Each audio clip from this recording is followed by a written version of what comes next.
Salam saudara-saudaraku yang kekasih, warga gereja GKP yang kita cintai, yang ada di 4 jemaat Maranatha, Johor Indah, Tanjung Anom, dan Ujung Labuhan.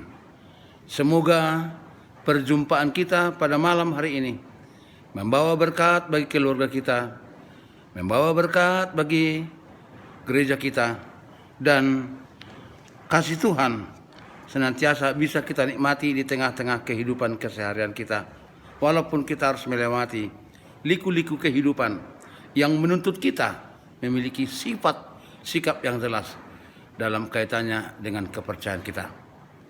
Semoga perjumpaan kita ini menjadi kemuliaan bagi nama Tuhan. Sebelum kita mendengarkan video khotbah ini, Bapak Ibu Saudara-saudara, mari kita bersatu di dalam doa. Kita berdoa. Puji-pujian, ucapan syukur, terima kasih kami sampaikan kepadamu Tuhan Yesus, karena pertolongan-Mu, pengasihan-Mu menjadi andalan kami melewati liku-liku kehidupan, terutama di pandemi COVID-19 ini.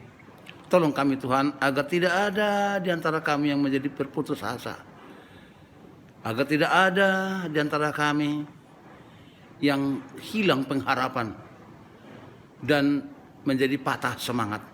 Tumbuhkanlah semangat yang berdinamis kepada setiap pribadi antara kami warga jemaat-Mu, sehingga kami tetap melangkah dengan pasti mengandalkan pengasihan Tuhan sebagaimana janji-Mu yang tertulis pada Matius 28 ayat 20. Aku akan menyertai engkau sampai kepada akhir zaman. Demikianlah janji Tuhan Yesus kepada jemaatnya. Ini yang kami percaya Tuhan, hingga pada saat ini berlaku bahkan untuk selamanya. Karena itu Tuhan, bukalah pintu hati kami untuk mendengarkan firman-Mu yang menjadi khotbah dan renungan bagi kami pada malam ibadah sektor saat ini. Di dalam nama Tuhan Yesus Kristus kami mengucap syukur dan berdoa. Amin. Ibu bapak, saudara-saudara terkasih, khotbah ibadah sektor kita pada minggu ini diambil dari Keluaran pasal 16, dari ayat 11 sampai dengan ayatnya yang ke-18. Demikian firman Tuhan. Lalu berfirmanlah Tuhan kepada Musa, Aku telah mendengar sungut-sungut orang Israel. Katakanlah kepada mereka, pada waktu senja kamu akan makan daging, dan pada waktu pagi kamu akan kenyang makan roti. Maka kamu akan mengetahui bahwa akulah Tuhan Allahmu. Pada waktu petang datanglah berduyun-duyun burung puyuh yang menutupi perkemahan itu. Dan pada waktu pagi terletaklah embun sekeliling perkemahan itu. Ketika embun itu telah menguap, tampaklah pada permukaan padang gurun sesuatu yang halus, sesuatu yang seperti sisik, halus seperti embun beku di bumi. Ketika Israel melihatnya, berkatalah mereka seorang pada yang lain, apakah ini? Mereka tidak tahu apa itu. Tetapi Musa berkata kepada mereka, inilah roti yang diberikan Tuhan kepadamu menjadi makananmu. Beginilah perintah Tuhan, pungutlah itu tiap-tiap orang memungut keperluannya. Masing-masing kamu boleh mengambil untuk seisi kemahmu, segomer seorang, menurut jumlah jiwa. Demikianlah diperbuat orang Israel, mereka mengumpulkan, ada yang banyak, ada yang sedikit. Ketika mereka menakarnya dengan gomer, maka orang yang mengumpulkan banyak tidak kelebihan, dan orang mengumpulkan sedikit tidak kekurangan. Tiap-tiap orang mengumpulkan menurut keperluannya. Demikian saudara-saudara firman Tuhan yang kita terima menjadi khotbah ibadah sektor pada malam hari ini. Bapak Ibu Saudara-saudara yang kasih Tuhan Yesus Kristus, tema khotbah kita ini kami angkat Tuhan Allah memelihara kehidupan umatnya. Urusan soal makanan dan minuman itulah yang selalu ada sepanjang kehidupan manusia di dunia ini. Urusan makan minum ini disebut sebagai kebutuhan pokok. Untuk mendapatkannya manusia nekat melakukan apa saja, termasuk usaha dengan bertarung nyawa. Namun demikian, saudara-saudara, Yesus pernah menegaskan kepada iblis yang mencobai dia. Ketika Yesus kelaparan karena berpuasa, tidak makan dan tidak minum selama 40 hari. Maka iblis berkata, jika betul engkau anak Allah, buatlah batu ini menjadi roti. Lalu Yesus membantah iblis dan berkata bahwa manusia tidak hidup hanya dari roti saja, melainkan manusia hidup dari firman yang keluar dari mulut Allah. Bisa kita baca pada Matius 4 ayat 4, Lukas 4 ayat 4, dan dalam Perjanjian Lama, Ulangan 8 ayat 3. Berarti manusia hidup oleh belas kasihan Allah. Tidak semata-mata manusia hidup karena apa yang dimakan. Tetapi yang nyata di hadapan manusia adalah bila ia lapar, tetapi makanan dan minuman tidak ada tersedia. Ini adalah sesuatu yang amat menyakitkan dan mengancam kehidupannya.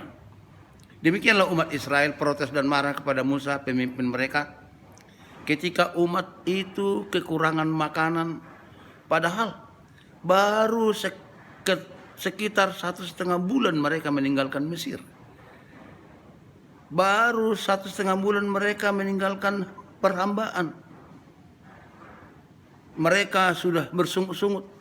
Mereka sudah marah hanya karena kekurangan makanan. Padahal di waktu-waktu yang mereka telah lalui, betapa banyak peristiwa mujizat yang dilakukan Tuhan di situ. Melewati Laut Merah, keadaan Laut Merah terbelah dua, air pahit menjadi manis dan seterusnya. Tapi saudara-saudara, dalam cerita ini kita bisa belajar bahwa Tuhan itu panjang sabar. Dan Dia menegaskan bahwa dalam perjalanan bangsa Israel menuju tanah perjanjian, sesungguhnya ada di tengah-tengah mereka. Dan Tuhan telah mempertontonkan kepada seluruh dunia betapa Tuhan Allah Israel itu adalah Allah yang maha kuasa, lebih berkuasa dari segala yang kuasa dimanapun juga. Tetapi umat Israel tidak menyadarinya, sehingga mereka cepat-cepat protes dan marah kepada Musa. Ibu bapak saudara-saudara yang dikasih Tuhan Yesus Kristus, Musa yang menjadi pemimpin Israel keluar dari Mesir bertanggung jawab atas segala sesuatu yang terjadi pada umat Israel. Sebagai juru bicaranya, dia mengangkat Harun saudaranya di samping Hur dan Miriam saudaranya perempuan. Ketika umat Israel menghadapi masalah kekurangan makanan, umat itu marah dan protes bersungguh-sungguh pada Musa. Umat Israel itu gampang lupa atas segala sesuatu yang baik sebagai bukti pendampingan Tuhan kepada mereka, sehingga mereka bersungut-sungut, marah dan unjuk rasa kepada Tuhan melalui hambanya. Akan tetapi pada kesempatan ini Allah masih menunjukkan kasih dan kesabarannya. Lalu Ia berfirman kepada Musa bahwa Allah sendiri telah mendengar sungut-sungut dari umat itu. Karena itu beritahukanlah kepada mereka bahwa Tuhan telah memutuskan bahwa setiap senja Israel akan makan daging sampai kenyang, dan setiap pagi mereka akan makan roti. Demikianlah Allah mengingatkan Israel atas kehadiran dan penyertaannya bagi umat itu. Artinya umat itu akan dipelihara Tuhan dengan mempersiapkan makanan jasmani tiap-tiap hari, agar rencana Allah dalam rangka membawa umatnya ke tanah perjanjian Kanaan dapat berlangsung dengan baik. Proses penyediaan makanan jasmani umat Israel sepanjang perjalanan mereka disebutkan pada ayat 13 sampai dengan ayat 16. Ada aturan yang ditetapkan Tuhan dalam rangka menikmati berkat karunia-Nya itu, yaitu tiap-tiap orang memungut makanan yang disediakan Tuhan adalah sejumlah keperluan mereka sehari-hari. Tetapi ternyata ada yang mengumpulkan banyak, namun ketika hasil yang mereka kumpulkan ditakar, hasilnya adalah yang mengumpulkan sedikit tidak kekurangan, dan yang mengumpulkan banyak tidak berlebih. Masing-masing ditakar dengan satu takaran, itu gomer, alat ukur atas satu pemberian di Israel waktu itu, yang timbangannya pada masa kini kurang lebih 3,6 liter. Bisa kita baca ayat 8. Sungguh suatu berita yang menggembirakan dan menyenangkan umat percaya bahwa kuasa Tuhan sanggup memelihara kehidupan umatnya, baik hidup secara jasmani maupun secara rohani. Sehingga berita ini dituliskan dan diberitakan supaya setiap orang percaya tahu bahwa kuasa Tuhan melampaui pikiran dan kuasa manusia. Sehingga yang terbaik adalah setiap orang yang percaya harus taat kepada ketentuan dan ketetapan Tuhan.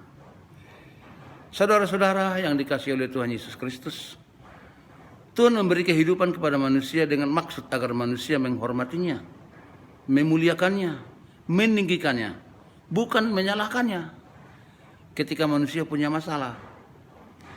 Maka dalam cerita sejarah perjalanan Israel ke Mesir, dari Mesir ke tanah Kanaan, terdapatlah perilaku umat itu yang tidak terpuji, yaitu saat mereka kenyang dari berkat Tuhan, mereka tidak bersyukur kepada Tuhan. Dan ketika mereka kekurangan dan punya masalah, justru mereka bersungguh-sungguh dan menyalahkan Tuhan dan melampiaskan kekesalan mereka kepada Musa sebagai pemimpin mereka yang diangkat oleh Tuhan. Merenungkan cerita ini, kita akan mencoba menghadapkannya kepada pokok ini dengan perilaku kekristenan masa kini.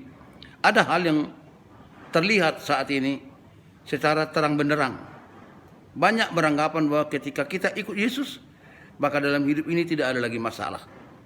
Maka ketika kenyataan hidup tidak demikian, warga gereja marah kepada Tuhan dengan melampiaskannya kepada pelayan jemaat dengan aksesi tidak mengikuti kegiatan apapun di tengah-tengah kehidupan bergereja. Seolah warga gereja hendak memaksa Tuhan untuk memenuhi kebutuhan warga jemaat. Kesannya mengerikan, saudara-saudara.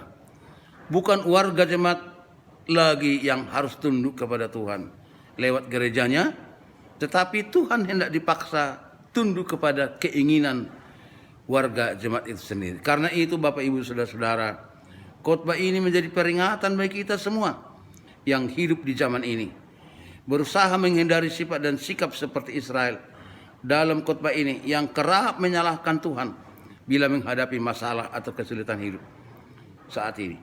Harapannya biarlah kita semua menjadi orang-orang yang taat mempercayainya, setia bersyukur atas segala kebaikan Tuhan yang dikaruniakannya dalam kehidupan kita sehari-hari. Marilah dengan semangat setia percaya kepada Tuhan melangkah menuju hari esok penuh dengan harapan.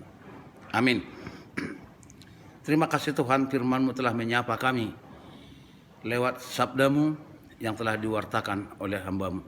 Tolong kami Tuhan untuk bisa merenungkan itu dan berusaha selalu menjadikannya menjadi sebuah kebutuhan dalam kehidupan kami, supaya kami boleh memperbaiki sikap hidup kami, sikap kekristenan kami, manakala kami melakukan sikap yang salah selama ini.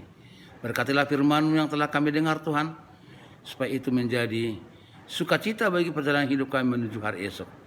Berkatilah jemaat-Mu, berkatilah setiap orang percaya kepada-Mu di tengah kehidupan ini, supaya kami boleh menjadi pionir-pionir pembawa pengharapan, meski harus melewati berbagai tantangan dan penderitaan.